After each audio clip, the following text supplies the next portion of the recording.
In today's video, I'm going to be talking about catastrophizing, which is an extremely common cognitive distortion that we all fall into. I'll be talking about what it is, how it contributes to anxiety and depression, and what you can do about it.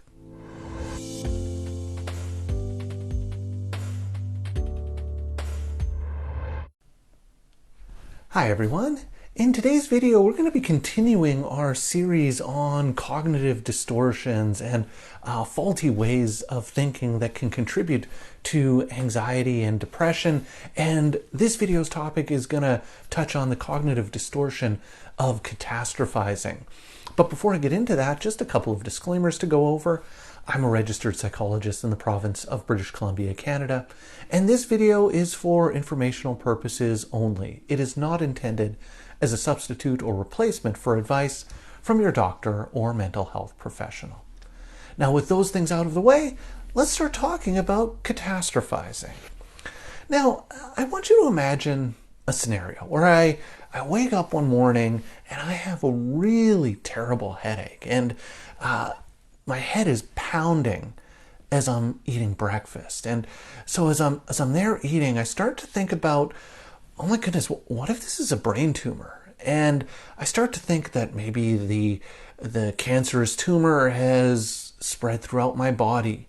I begin to think about, how that might lead to my untimely death. I start to think about my final days lying in a hospital bed with friends and family coming to visit, and I see how sad people are and how they go off to one side of the room and speak softly to one another in the corner of the room, sort of thinking that I can't hear them talk about what an awful shame it is that I'm gonna die.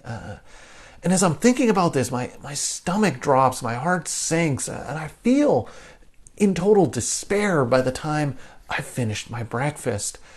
And so I have a shower, and by the time I finish my shower, my headache's gone. As it turned out, I was just hungry.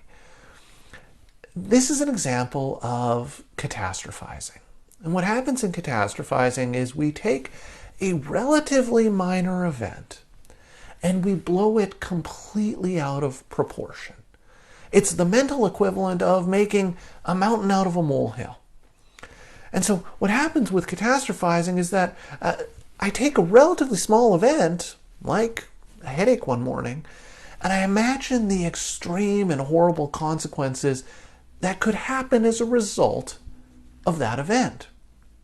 So a small argument with my friend means that the friendship is over, and I'm going to lose all of our mutual friends because they're going to side with my other friend. If I get turned down for a date, this means I'm going to spend my entire life alone. If I make a mistake at work or I'm late to work, that means I'm going to be fired and I'll never find another job. If I have a brief dip in my mood, that means I'm going to spiral into the worst depression yet. So you see what's happening in all these examples is I'm taking something that could be happening, something that's actually tangible, and yet I'm blowing it up and it's mushrooming into something that is so much worse. So what happens with catastrophizing is twofold. First, I predict the worst possible outcome in the situation. And the second thing that happens is that I anticipate that if that situation were to actually occur, I wouldn't be able to cope with it, and it would be a total disaster. So what ends up happening is that my emotional response, be it anxiety or depression, becomes based on the interpretation of that event rather than the event itself. In other words, I'm reacting emotionally as if my friendship is over and I've lost all of those mutual friends, rather than reacting to, I just had this small argument with my friend.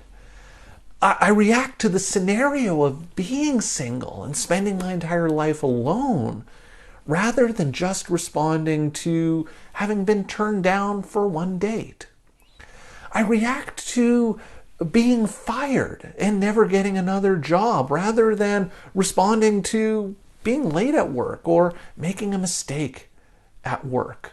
I react to spiraling into the most severe depression I've ever had, then responding or reacting to the brief and temporary dip in my mood. So my emotional reactions aren't based on what's happening, they're based on this worst case scenario in my mind, this catastrophe that's occurred. So catastrophizing makes me feel awful, but there's an additional problem that comes with it.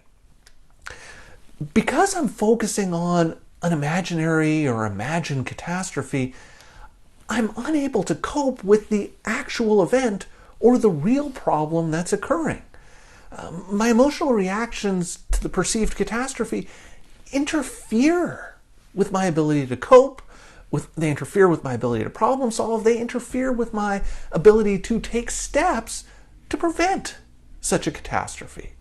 So essentially I become frozen by the distress and despair of this imagined catastrophe, and being frozen prevents me from actually taking steps to solve the immediate problem that I worry about becoming a catastrophe.